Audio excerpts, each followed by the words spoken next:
In the middle of the night, while most of the American population was sound asleep, the United States launched targeted regime change against Venezuela by carrying out what they call large-scale attacks. It started with strikes in Venezuela, which we'll talk about in just one moment, and it ended with Nicolas Maduro, the leader of Venezuela, and his wife being captured and taken back to the United States for trial. Donald Trump has been looking at regime change in Venezuela for the past few months, and he's even taken action such as putting a no-fly zone over Venezuela. We have then captured multiple oil tankers off the coast of Venezuela while ships were being struck in the Caribbean Sea on very legally perilous grounds, let me tell you. But now we have officially done it. The United States has engaged in regime change in Venezuela, which is a very nuanced issue because the people of Venezuela all throughout the morning were celebrating. Nicolas Maduro is objectively a bad leader. He caused a lot of corruption, poverty, and homelessness, but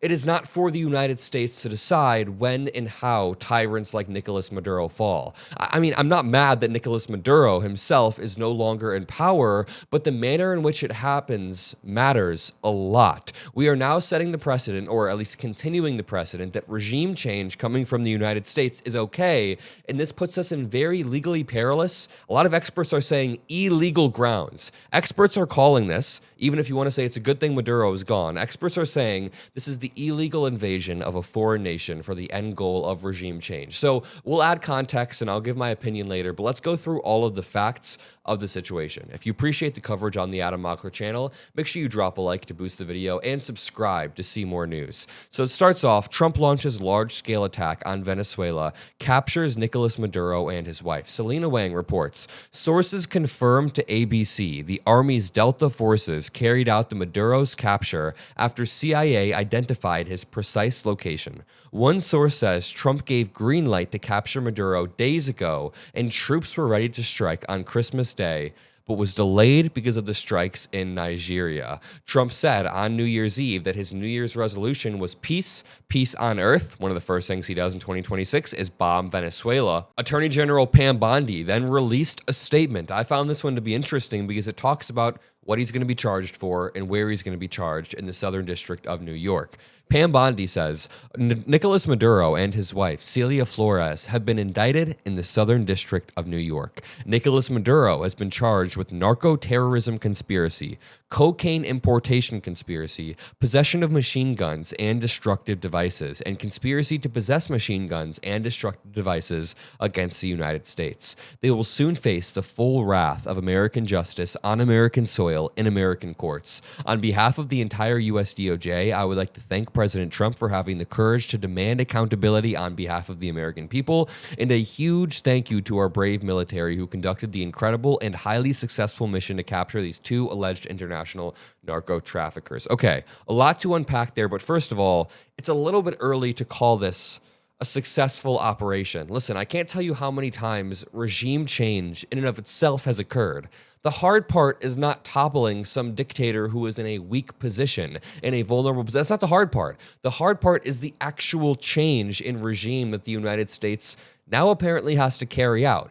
Anything that happens in Venezuela over the next few years is owned by the Trump administration, and regime change does not usually turn out as well as the people who are doing it predicted. Again, Nicolas Maduro was an awful leader. I don't want anyone to mistake this as me defending his regime or trying to downplay how happy this will make most in Venezuela. But again, you can recognize that people in Venezuela are cheering while also recognizing the on-the-ground situation here, which is the precedent this sets. The fact that you can't just use military force to change the leadership of another country and expect zero consequences, expect complete success. And why are they calling it a success like 4 hours after it happened? This is a long-term play from the Trump admin, it seems. It's also scary that the Senate Armed Services Committee, according to CNN, was not notified ahead of the U.S. military strikes in Venezuela. Again, there is a massive constitutional question at play here because the president can't unilaterally go to war without Congress. That is what it says in Article 2 of the Constitution.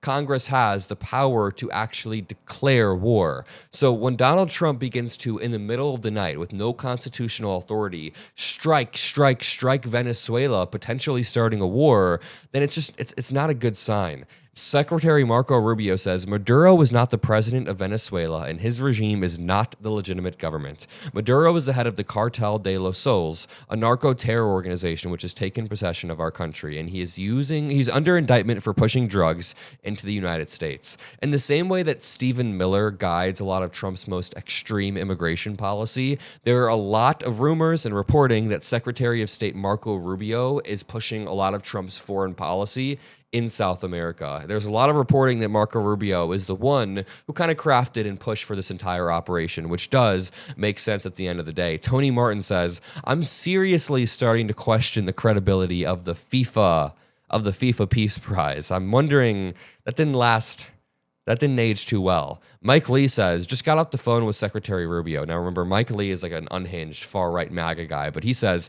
he informed me that Nicolas Maduro has been arrested by U.S. personnel to stand trial on criminal charges in the United States, and that the kinetic action we saw tonight was deployed to protect and defend those executing the arrest warrant.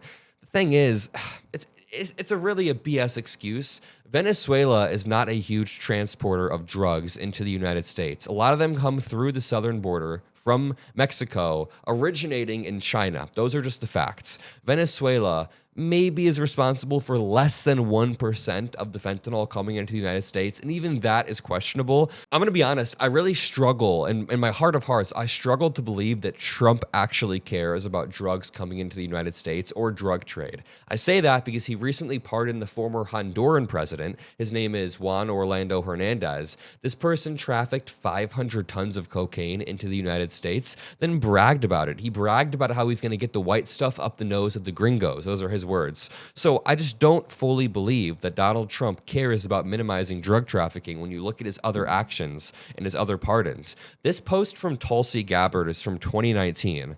I want to reiterate, this was posted in 2019, you can see. So this was from 7 years ago now. Tulsi Gabbard says, the United States needs to stay out of Venezuela. Let the Venezuelan people determine their future. We don't want other countries to choose our leaders, so we should stop trying to choose theirs. It's just ironic because this is now, obviously, the director of national intelligence for the White House, Dan Bilzerian, and a lot of these other kind of MAGA influencers, people on the right who support Trump, who voted for Trump. This is a Trump supporter. He said, Trump just attacked Venezuela and kidnapped Maduro, which is illegal under U.S. and international law. He is right. According to the U.S. Constitution, a president may not initiate an attack on a foreign nation without congressional approval. Yeah, I mean, if I were a Trump voter right now and I were somebody who really were focused on the no new wars promise, I would be pretty pissed because you just got backstabbed. Trump supporters who thought that he wasn't going to, start any new wars just got backstabbed. He has been striking and posturing towards other countries forever. Another right-winger, another far-right troll, Alex Stein, says, I'm still confused what Venezuela did to provoke this attack. The answer is nothing. They didn't provoke the attack. This is just unwarranted regime change coming from the United States. And again, I can say that and also recognize Maduro as a shit leader. But he says, if this is about drugs, then why do we let CIA traffic cocaine in Arkansas? Why do we use American troops to protect the poppy fields in Afghanistan? I think the even better, more current example is, again, Trump pardoning Juan Orlando Hernandez, the former president of Honduras. Understandably, we're going to have a lot of videos coming out today, throughout the week, and throughout 2026. So it would mean the world if you subscribe below, come along for the ride, and I'll see you all in the next video. Peace out.